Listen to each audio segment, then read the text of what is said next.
Assalamualaikum warahmatullahi wabarakatuh. Anak-anak, bagaimana kabarnya hari ini? Hari ini kita akan melanjutkan pembelajaran tematik kita pada tema 6 subtema 3. Yang akan kita bahas adalah muatan pembelajaran IPA, IPS, dan SPDP. Anak-anak, selain kalian memperhatikan video ini, kalian bisa buka buku materi kalian, buku Bupena tema 6 subtema 3 ya. Seperti biasa, sebelum kita mulai pembelajaran hari ini, jangan lupa anak-anak berdoa terlebih dahulu ya. Berdoa dalam hati masing-masing dimulai. Baik anak-anak, kita mulai pemateri pembelajaran hari ini dari muatan pelajaran IPA atau ilmu pengetahuan alam. Materinya adalah pentingnya pelestarian makhluk hidup di lingkungan sekitar. Lingkungan yang sehat dapat diperoleh dengan kondisi udara yang bersih. Pepohonan yang rindang dapat memulihkan kualitas udara. Jadi, jika lingkungan itu terdapat banyak pepohonan, pasti kalian akan merasakan lebih rindang, lebih sejuk, lebih nyaman, udaranya juga lebih bersih. Beda dengan lingkungan yang gersang atau tidak ada pepohonannya, kita lebih merasa kepanasan, kurangnya pasokan udara, kurang nyaman, ya kan? Nah, sama juga di lingkungan peternak sapi, terutama sapi perah. Sapi yang sehat juga akan mendapatkan atau memperoleh kualitas susu yang bagus juga. Ya, begitu ya, Nana. Upaya pelestarian makhluk hidup. Populasi beberapa jenis hewan dan tumbuhan menjadi semakin langka. Beberapa penyebab kelangkaan hewan dan tumbuhan yang ada di Indonesia antara lain sebagai berikut. Nah, kelangkaan hewan itu antara lain adalah penyebabnya 1, sering diburu untuk dijadikan hewan peliharaan atau dijual. Bisa juga untuk digunakan sebagai hiasan serta digunakan juga sebagai obat.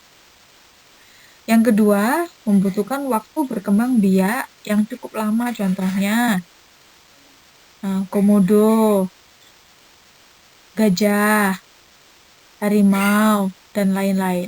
Mereka berkembang biaknya itu lama sekali, tidak seperti kayak ayam, kucing itu kan cepat berkembang biaknya ya. Makanya dia disebut sebagai hewan langka. 3, habitat dirusak oleh manusia, misalnya dibakar. Tempat tempat dia hidupnya itu dibakar oleh manusia. Tempat hidupnya di mana, Nana? Di hutan. Nah, hutannya itu dibakar. Makanya dia mati, banyak yang mati hewannya itu karena tempat tinggalnya dibakar oleh manusia. Makanya populasinya semakin menipis, semakin jarang. 4, tidak mampu beradaptasi terhadap perubahan alam. Untuk tumbuhan, itu kelangkaannya disebabkan oleh 1, dimanfaatkan terus-menerus tanpa ada usaha pelestarian. Jadi dia itu digunakan terus-menerus, tapi tidak ditanam kembali, tidak dilestarikan, atau tidak dikembangbiakkan. Untuk kedua, sulit berkembang biak, kayak hewan ya, sulit berkembang biak. Yang ketiga, terkena hama. Dia sering mati karena kena hama tumbuhannya itu. Yang keempat, mengalami kekeringan sehingga tidak memungkinkan untuk tumbuh dengan baik. Itu antara lain adalah alasan hewan dan tumbuhan itu cepat punah atau cepat habis ya. Beberapa upaya pelestarian yang dapat dilakukan agar hewan dan tumbuhan itu hidupnya tidak semakin punah ya, atau tidak semakin habis. 1. Penegakan hukum terhadap perburuan hewan langka dan penebangan hutan. 2. Penangkaran hewan dan tumbuhan langka. 3. Pelestarian secara in situ dan ex situ. Apa itu in situ dan ex situ? In situ adalah pelestarian di dalam habitat aslinya seperti cagar alam, hutan lindung, suaka margasatwa, dan taman nasional. Dia itu tetap hidup seperti di tempat tinggalnya. Kalau di sini tuh kalian biasa lihat itu di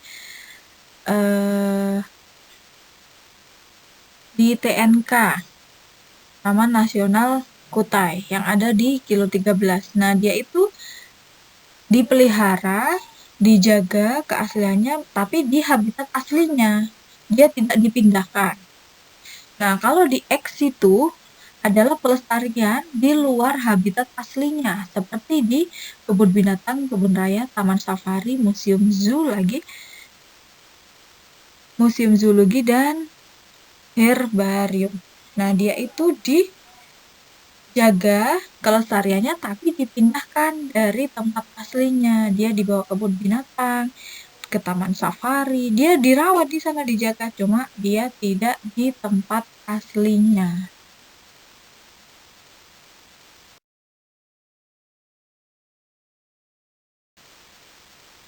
Oke, kita masuk ke muatan pembelajaran IPS atau ilmu pengetahuan sosial. Materinya adalah persebaran sumber daya alam di Indonesia. Berikut penyebaran hasil bumi dan laut di Indonesia. Nah, persebaran hasil pertanian. Panennya ada padi, jagung, ubi atau singkong, kacang tanah. Ini contohnya ya. Nah, padi itu tersebar di seluruh Indonesia, antara lain di Aceh, Sumatera Barat, Sumatera Selatan, Jawa, Sulawesi Selatan, dan lain-lain.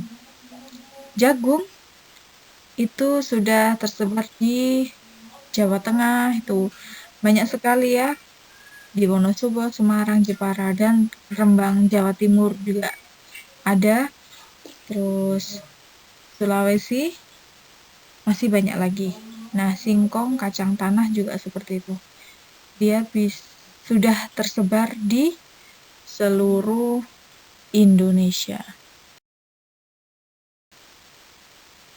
Nah, kalau tadi persebaran hasil pertanian yang ada di Indonesia, sekarang persebaran hasil perkebunan di Indonesia. Nah, teh itu biasa banyak ditemui di Jawa Barat ya.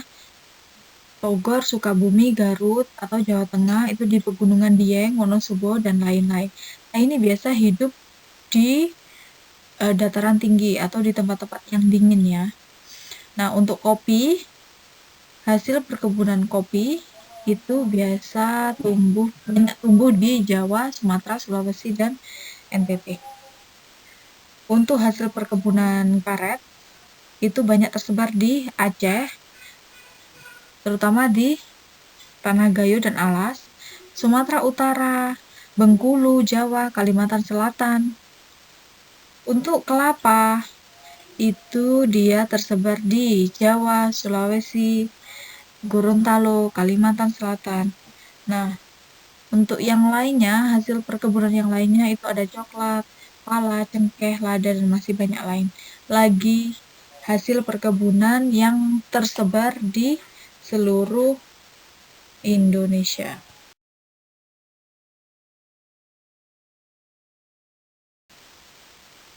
Nah, kalau ini persebaran hasil hutan, persebaran sumber daya alam hasil hutan yang ada di Indonesia ya. Ada kayu keruing, kayu meranti, kayu damar, terutama dihasilkan di daerah Kalimantan, Sulawesi, dan Papua. Kayu cendana itu dihasilkan dari Nusa Tenggara Timur, rotan dari Kalimantan, Sumatera Barat, Sumatera Utara, dan Maluku. Untuk sumber daya alam, peternakan dan perikanan.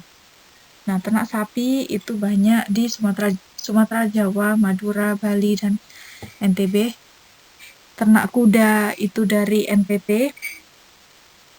budidaya udang dan ikan bandeng itu tersebar banyak di pantai utara Jawa, Sumatera, dan Sulawesi, dan lainnya ya, anak-anak. Itulah hasil sumber daya alam yang banyak tersebar di Indonesia, antara lain adalah hasil pertanian, hasil perkebunan, hasil kehutanan, dan hasil peternakan dan perikanan.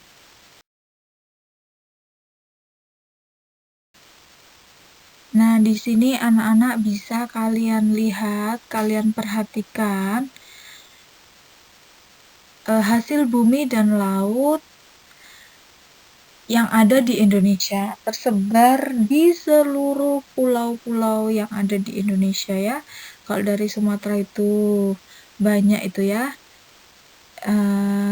dia penghasil dari ikan, kayu, pala, dan lain-lain, itu banyak sekali. Kalimantan itu juga, Sulawesi, Maluku, Papua, Jawa, NTT, NTB ya kan. Nah, kalau kalian lebih jelasnya lagi, kalian bisa browsing di internet, kalian perhatikan satu-satu, kalian lihat fotonya, terus penghasil apa, itu di situ juga sudah jelas ya anak-anak ya.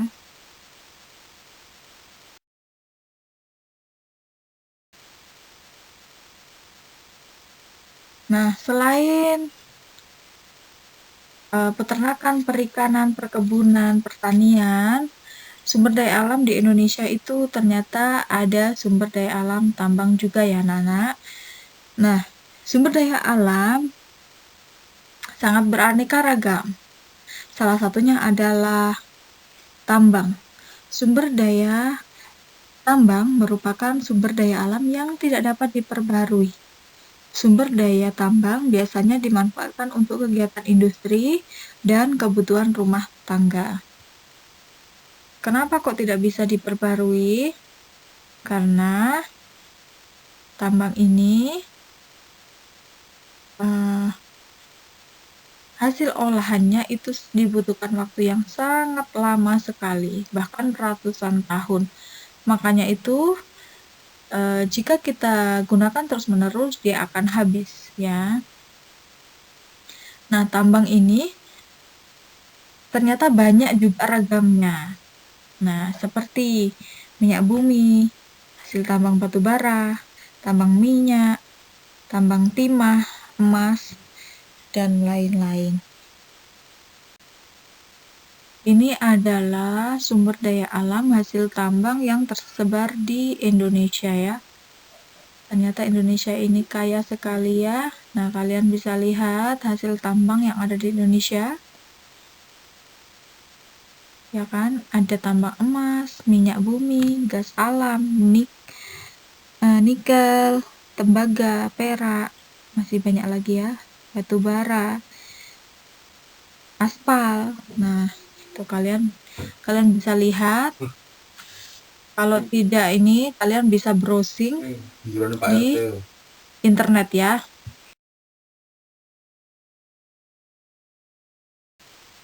Baik, kita beralih ke mata pelajaran SBDP ya.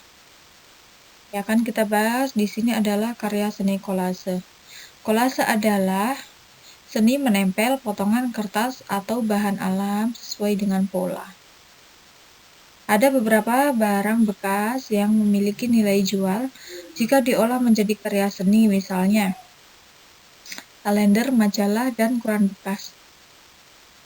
Bahan alami juga memiliki nilai jual jika kita manfaatkannya dengan baik. Contohnya, daun dan ranting kering, biji-bijian, atau bunga kering. Kita dapat memanfaatkan semua bahan tersebut menjadi bahan kolase. Jadi anak-anak, bahan yang tidak dipakai, bahan bekas, ya, bahan tidak bernilai, itu jika kita buat karya seni dengan ditempel, dihias, itu akan menjadi karya seni yang mempunyai nilai jual yang tinggi. Bahan-bahannya apa tadi? bisa dari kalender yang tidak dipakai, majalah, koran bekas, cangkang telur, banyak sekali ya. Pokoknya barang-barang yang tidak terpakai itu bisa diolah menjadi barang bekas.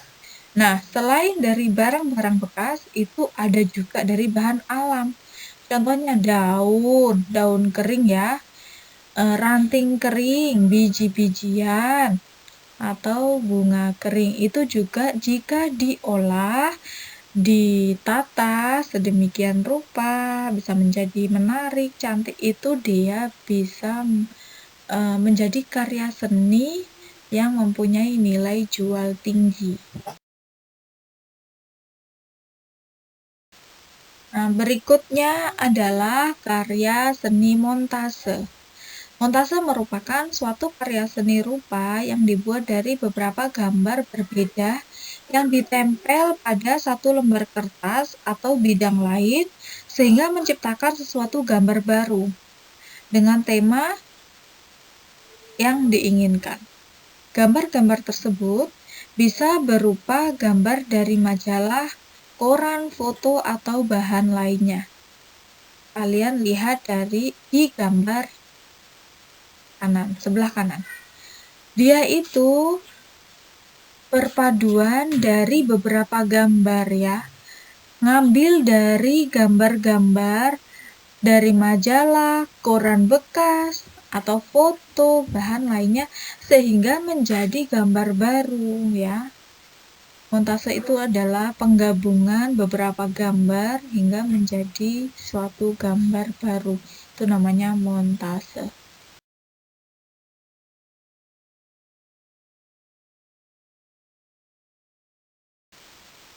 Anak-anak, begitulah penjelasan materi tematik hari ini.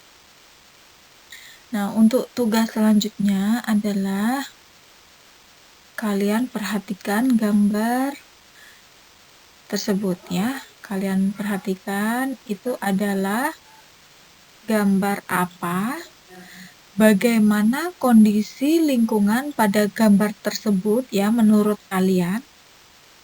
Kalian ceritakan bagaimana kondisinya dan menurut kalian apa upaya yang dapat dilakukan untuk memulihkan lingkungan tersebut sesuai yang kalian lihat di gambar itu ya. Oke, itu tugas yang pertama. Untuk tugas yang kedua, buatlah suatu karya seni kolase atau montase dari bahan-bahan yang tidak terpakai yang ada di lingkungan rumah kalian. Kalian boleh pilih salah satu, kolase atau montase. Kalau kolase boleh dari seperti yang tadi, koran, kalender, majalah bekas, dan lain-lain. Kalau dari bahan alam juga boleh dari daun-daun kering, bunga kering, ranting, dan biji-bijian boleh. Untuk montase itu perpaduan ya.